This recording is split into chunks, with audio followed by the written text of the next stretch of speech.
Hello friends, इससे पहले वाले वीडियोज़ में हमने एकक कोष्टिका के बारे में पढ़ा था। हमने आपको बताया था इससे पहले वाले लेक्चर्स में कि कोई भी जो अवयवी कण होते हैं, अवयवी कण कहने का मतलब हमारे परमाणु, अणु या आयन से मिला हुआ जो भी भाग हमारा है वह एक प्रकार का क्रिस्टल जालक कहलाता है। जैसा कि हमें यहाँ पर एक क्रिस्टल जालक मिल रहा है। अब इसमें से ये पूरा का पूरा जो पार्ट हमें ये दिख रहा है, यह एक प्रकार का पूरा एक क्रिस्टल जालक है। इसमें से कोई एक हिस्सा हम अगर जो निकाल लें तो यह हमारा एकक कोष्टिका कहलाएगा, मतलब यूनिट सेल कहलाएगा। तो इससे पहले वाले वीडियोज में मैंने आपको इसी आधार पर एकनताक्ष क्या होते हैं या घनीय एकक कोष्टिका क्या है, इसके बारे में मैंने आपको समझा दिया है। आज की इस वीडियो में हम समझेंगे कि एकक कोष्टिका के प्रकार में हम पहले पॉइंट पे आते हैं जिसे हम आद्य एकक कोष्टिका कहते हैं, जिसका नाम है सिंपल क्यूबिक सेल या यूनिट सेल ही कहा जाता है। जैसा कि आपको स्क्रीन पे दिख रहा होगा, यह एक क्रिस्टल जालक है। आपको यहाँ स्क्रीन पे दिख रहा होगा, यही प्रकार क्या है, क्रिस्टल जालक है। और इतनी बड़ी क्रिस्टल जालक से मिल करके बना हुआ जो पार्ट होगा, नीचे आपको दिख रहा होगा, ये बड़ा सा जो क्रिस्टल जालक है उसके नीचे का जो पार्ट है उसमें कहीं ना कहीं आपको छोटा छोटा उसका छोटा हुआ पार्ट, जो छोटा भाग आपको दिखेगा, उसे कहेंगे एकक कोष्टिका। एकक कोष्टिका कहेंगे हम। आपको यहाँ इस फिगर में देखने के लिए मिल रहा होगा कि आपको 4 गोले मिल रहे होंगे जो एक दूसरे में बहुत ही अच्छे से संपर्क में बंधे हुए हैं। 4 गोले ऐसे ही ऊपर दिख रहे हैं और 4 गोले ऐसे ही अंदर की तरफ दिख रहे हैं। अब इनके बीच में अगर जो हम एक बिंदुवत्व खींचें, के बीच में हम अगर एक बिंदुवत्व खींचें और बिंदुवत्व खींचने के बाद इनको आपस में मिलाएं, तो यहाँ हमने इनको आपस में मिलाया तो ये तो आपस में इस तरह मिलेंगे ही, साथ ही साथ पीछे वाला जो गोला है वह भी इसके साथ मिलेगा। तो इस तरीके से ये स्ट्रक्चर बनेंगे, ये कहीं ना कहीं ऐसे मिलेंगे और मिलने के बाद इनके बीच में स्ट्रक्चर ड्रा होगा ऐसे। इस चीज को हम एक बिंदुवत की तरीके से समझें। अगर जो हमारे पास ये 4 हमें कोने दिख रहे हो, जैसा कि आप यहाँ देख सकते हैं, 1 2 3 और 4 कॉर्नर आपको दिख रहे हैं, ऐसे ही 4 कॉर्नर को हम बिंदुवत करके बनाएं तो यहाँ में 4 कॉर्नर मिल रहा है इस तरीके से, और यही 4 कॉर्नर जो आपके पीछे भी दिख रहे हैं, तो ये एक प्रकार से क्या बनेगा, घन बनता है। तो अब यहाँ पर देखें तो आप लास्ट कॉर्नर पर ही ध्यान दें अगर जो, तो यहाँ आपको कॉर्नर पर ही ध्यान देना है। यहाँ आपको कॉर्नर पे 4 आगे दिख रहे हैं और 4 पीछे आपको दिख रहे हैं। 1 2 3 4 कॉर्नर आगे दिख रहे हैं और 1 2 3 4 कॉर्नर पीछे दिख रहे हैं। तो यह आद्य एकक कोष्टिका की बात होती है, कॉर्नर की बात होती है। अब हम डिफिनीशन के थ्रू समझने की कोशिश करते हैं। अब हम आद्य एकक कोष्टिका के डिफिनीशन पे आते हैं। अगर जो हम इसको परिभाषा के थ्रू समझने की कोशिश करें तो इस प्रकार की एकक कोष्टिका में अवयवी कण मतलब जालक बिंदु कोष्टिका के केवल कॉर्नर पर मतलब कोने पर उपस्थित होते हैं। आद्य एकक कोष्टिका को सरल एकक कोष्टिका भी कहते हैं। जैसे मैंने आपको पहले बताया कि जिसे हम सिंपल क्यूबिक सेल भी कहते हैं, इसलिए इसको शॉर्टकट में SCC भी कहा जाता है, सिंपल क्यूबिक सेल कहते हैं। बहुत लोग इसको यू भी लिखते हैं, यूनिट सेल भी कहते हैं, लेकिन CC सही रहता है, SCC बोला जाता है इसको। तो यहाँ पर आपने ये देखा। अब क्या होता है, यह जो हमें पार्ट मिल रहा है, अगर जो इसे हम एकक कोष्टिका की पैरामीटर पे रख के चेक करें, एकक कोष्टिका का पैरामीटर का मतलब ये जो ग्राफ इससे पहले मैंने आपको बताया था, अल्फा बीटा और गामा ग्राफ मिला था, जिसमें A B और C बिंदु मिली थी, फ्लक्स मिले थे। अगर जो उसमें हम इसे लाई करें तो वहां पर आपको चाहे वो घनी हो, चाहे समलंबाच हो या किसी भी प्रकार का प्रॉपर्टी हो, हर किसी प्रॉपर्टी पे ये शो करेगा, क्योंकि हर कोई जो चाहे वो समलंबाच हो या त्रिनताक्ष हो, कोई भी है, उसके कहीं ना कहीं कॉर्नर तो जरूरी होंगे। तो यहाँ आप देख रहे होंगे कि जो यहाँ पर आद्य एकक कोष्टिका है, आद्य एकक कोष्टिका के कॉर्नर पर, यहाँ कोने पर 8 प्रकार के आपको क्या मिलेंगे, अवयवी कण मिल रहे होंगे। तो यहाँ यह जालक बिंदु। सेकंड पॉइंट पे हम लोग आते हैं, जिसे हम अंतः केंद्रित एकक कोशिका कहते हैं, जिसे हम कहते हैं body centred cell, body centred unit cell कहा जाता है, यूनिट सेल, जिसको शॉर्टकट में बीसीसी भी कहा जाता है।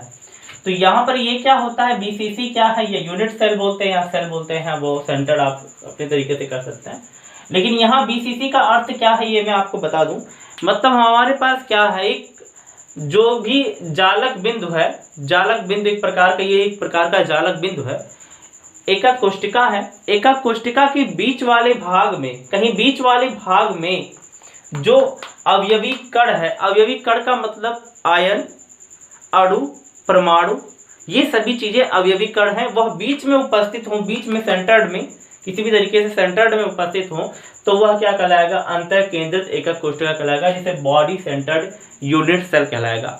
आपको फिगर में दिख भी रहा होगा और शायद समझ में आ भी रहा होगा कि एक प्रकार का लंबा सा एक क्रिस्टल जालक है, उसमें बीच में सेंटर्ड में आपको एक जालक बिंदु दिख रहा, वो एक क्रिस्टल दिख रहा होगा, जो कि एक प्रकार का क्या है, अवयवी कण है, या हम जालक बिंदु भी कह सकते हैं, उसे दिख रहा होगा। इसका डेफिनेशन समझे तो यदि अवयवी कण जालक बिंदु एकक कोशिका के कोनों के अतिरिक्त एकक कोशिका के केंद्र पर भी उपस्थित हो तो वह अंतः केंद्रित एकक कोशिका कहलाता है।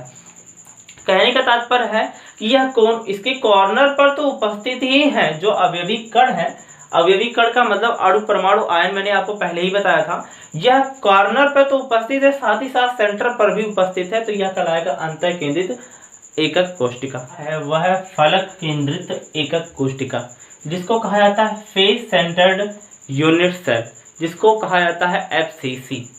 तो यहाँ यह एफसीसी क्या होता है, कहने का तात्पर्य यहाँ डिफिनेशन के थ्रू समझें अगर जो हम, तो इस प्रकार की एकक कोशिका में अवयवी कण कोने के अतिरिक्त प्रत्येक फलक के केंद्र पर भी उपस्थित होते हैं।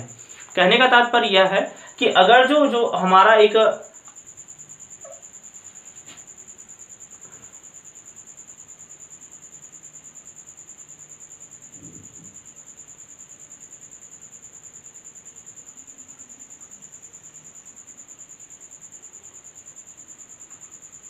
एकक कोशिका के अवयवी कण जो है वो कोनों पर उपस्थित तो होते ही हैं, मतलब यहाँ यहाँ यहाँ यहाँ कोने पर, जहाँ चार आगे और चार पीछे तो उपस्थित होते ही हैं, साथ ही साथ हर फलक पर उपस्थित होते हैं।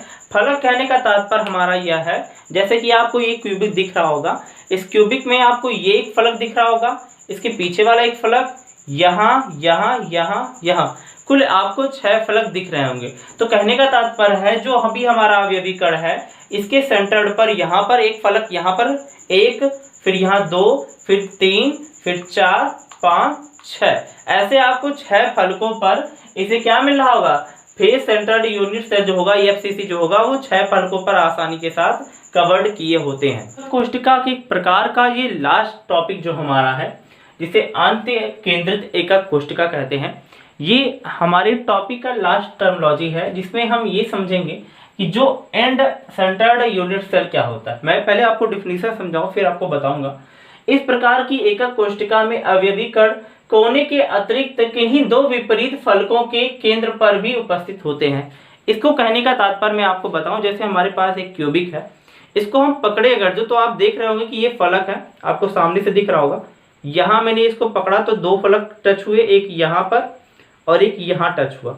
ऐसे मैं इधर से पकड़ूंगा तो भी हमें 2 फलक टच होंगे, और आगे से ऐसे पकड़ूंगा तब भी मुझे 2 फलक ही टच करता हुआ मिलेगा, और इस तरह से मैं पकड़ूं तब भी मुझे 2 फलक ही टच करता हुआ मिल रहा है। मतलब जो भी हमारा जो यूनिट सेल हमारा एक प्रकार का है, तो मैंने आपको लिख करके ही बताया कि इस प्रकार की एकक कोशिका में अवयवी कण 2 को कोने कॉर्नर के अतिरिक्त किन्हीं 2 विपरीत फलकों के केंद्र पर भी उपस्थित होते हैं।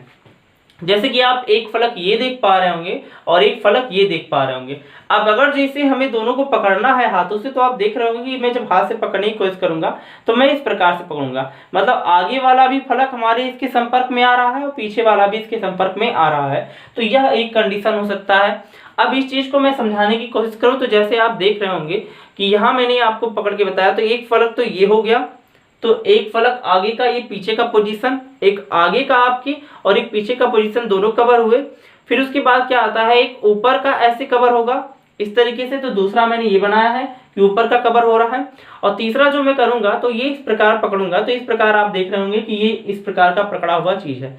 तो यहाँ आप क्या देख रहे होंगे कि यहाँ जो बीच का इसको जो है एंड ईसीसी मतलब एंड सेंटर्ड यूनिट सेल जो होगा, ईसीसी जो होगा, यह क्या होंगे, दो फलकों से, दो विपरीत फलकों के पर केंद्रित होंगे, दो विपरीत फलकों पर केंद्रित होंगे। समझा? वह तो एकदम क्लियरेंस के साथ समझ ही लिया है।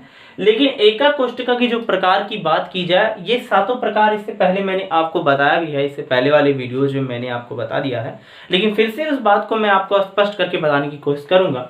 तो मेरे कहने का मतलब जो है क्रिस्टल समुदाय है और त्रिविम जालकों के प्रकार है। यहाँ पर विभिन्न जालकों की जो संख्या है वह भी मैं आपको बताऊंगा। अगर जो कोई भी जालक जो क्रिस्टल समुदाय है वो अगर जो घनी है, तो घनी होने के साथ साथ वो उसके अंदर जो त्रिविम जालक होंगे वो एससीसी भी कहीं होगा, सिंपल क्यूबिक यूनिट सेल होगा, मतलब उसके चार आगे और चार पीछे 8 कॉर्नर होंगे और 8 क्रिस्टल जालक होंगे, और साथ ही साथ वह बीसीसी भी होगा। बीसीसी का मतलब होता है जिसे हम कहते हैं body centred unit cell. Body centred unit cell कहने का मतलब हमारा एक बीसीसी होता है, मतलब ये जो बॉडी हमारी इसके सेंटर पे हो, और एफसीसी का मतलब इसके फलक पर। तो यहाँ 6 आपको दिख रहा होगा। ये ऐसा इसलिए होता है, घनी क्यों है, क्योंकि आपको पता है A बराबर B बराबर C होते हैं, जिसमें अल्फा बीटा और गामा का जो कोण का मान है वो 90 डिग्री होता है। तो यह एक अपने आप में, जो कि मैंने आपको पहले बता दिया था। तो यहाँ पर जो विभिन्न जालकों की संख्या समझी जाए तो यहाँ 1, 2 और 3 जालक आपको मिले, तो इनके जालकों की संख्या कितनी हुई, 3 हुई। ऐसे ही द्विसमलंबाक्ष में क्या होगा, इसमें भी एससीसी होगा, मतलब सिंपल क्यूबिक यूनिट सेल होंगे, और साथ ही साथ बॉडी सेंटर्ड यूनिट सेल होगा, जिसे बीसीसी कहते हैं। तो यहाँ आपको 2 प्रकार की क्या है, त्रिविम जालकों की संरचना प्राप्त होगी। तो यहाँ आपको 2 मिल रही है। ऐसे ही हम बात करें एकनताक्ष की। एकनताक्ष का मतलब यहाँ होगा कि यहाँ पर एससीसी भी होगा, वह बीसीसी भी होगा, एफसीसी भी होगा, साथ ही साथ ईसीसी भी होगा। ईसीसी और एफसीसी ये क्या मैंने आपको बता दिया था कि यहाँ 8 कॉर्नर होंगे, 8 कॉर्नर के साथ साथ ये बीच में सेंटर्ड भी होता है एक, इसमें 6 फलक होते हैं, 6 फलकों पर भी इसके क्रिस्टल जालक होते हैं, और साथ ही साथ जो 8 क्रिस्टल तो है ही, लेकिन उसके जितने भी टचिंग पॉइंट है, एंड सेंटर्ड क्यूबिक सेल जो होगा, मतलब टचिंग पॉइंट यहाँ 2 ना, तो ऐसे 2 यहाँ और 2 ऊपर से, मतलब आपको यहाँ मिल जाएगा 6 मिल रहा था, लेकिन 3 प्रॉपर्टी मिल रही थी। तो यहाँ भी आपको जो मिल रहा था 6 मिल रहा था, 3 प्रॉपर्टी मिल रही थी। तो यहाँ 1, 2, 3 और 4 आपको दिखने को मिल रहा होगा। जो विभिन्न जालकों की संख्या वो कितनी होगी, 4 होगी। ऐसे षटकोणीय जो होगा, षटकोणीय में एक ही है। और अगर जो बात करें एकनताक्ष की, तो एकनताक्ष जो होगा, एकनताक्ष में यहाँ पर आपको दिख रहा होगा ये एससीसी है, और ईसीसी मतलब यहाँ पर भी संख्या 2 होगी। ऐसे त्रिनताक्ष के भी संख्या कितनी होगी, 1 होगी, और इसकी संख्या 1 होगी। जब टोटल हम सबको काउंट करेंगे तो आपको जाकर के यहाँ मिलेगा 14 जो मिलेंगी विभिन्न जालकों की संख्या मिलेगी। तो 14 जो यहाँ पर आपको 14 विभिन्न जालकों की संख्या मिल रही है, उसी को कहा जाता है ब्रोवे स्ट्रक्चर। ब्रोवे स्ट्रक्चर उसी को कहा जाता है। अब ब्रोवे स्ट्रक्चर क्या होता है, इसको हम समझने की कोशिश करते हैं। आपको एकक कोष्ठका के प्रकार को समझाया, और मैंने वहां आपको ड्रा करके पूरी सिस्टम बताई थी, जिसमें मैंने 14 पार्ट आपको बताया जो क्रिस्टल जालक के। ऐसे वो क्या है, ब्रोवे जालक था, ब्रोवे स्ट्रक्चर भी कहते हैं, बोल दो। तो ब्रोवे जालक क्या होता है ये मैं बताऊं आपको। पहले ब्रोवे कौन थे ये मैं बताऊं। ये फ्रांस के बहुत ही माने जाने गणितज्ञ थे, जिन्होंने सन 1848 ईस्वी में बताया कि 7 क्रिस्टल समुदायों को उनकी एकक कोष्ठका में कणों की व्यवस्था के आधार पर 14 विभिन्न प्रकार के त्रिविमीय जालकों में बांटा जा सकता है। इन्हें ब्रोवे जालक कहते हैं। जैसा कि मैंने आपको यहाँ पूरा एकनताक्ष से लेकर के घनी और सब चीजें समझाई, सातों को बांट कर बताया कि बीसीसी होते हैं, एफसीसी होता है, ईसीसी होता है। तो वो सब चीजें जो मैंने आपको क्लियरेंस की तरह से समझाने की कोशिश की, तो सबको जो विभिन्न प्रकार के जो त्रिविमीय जालक हैं उनको 14 विभिन्न भागों में ब्रोवे नाम के वैज्ञानिक जो कि फ्रांस के रहने वाले थे, उन्होंने इस बात को डिफाइन किया था। तो आज के लिए इस वीडियोज में इतना ही। नेक्स्ट वीडियो में मैं आपको जो आप लोगों ने एफसीसी बीसीसी पढ़ा है वो आपको उसके पूरे पार्ट्स के बारे में बताऊंगा। साथ ही साथ जैसे कि आपने पढ़ा है कि जो एफसीसी था बीसीसी था उसमें आप क्रिस्टल को देख रहे होंगे, तो वो क्रिस्टल जो आपको दिख रहा था, आगे का क्रिस्टल जो आपको दिखता है, पीछे के क्रिस्टल के बारे में भी मैंने डिस्कस किया।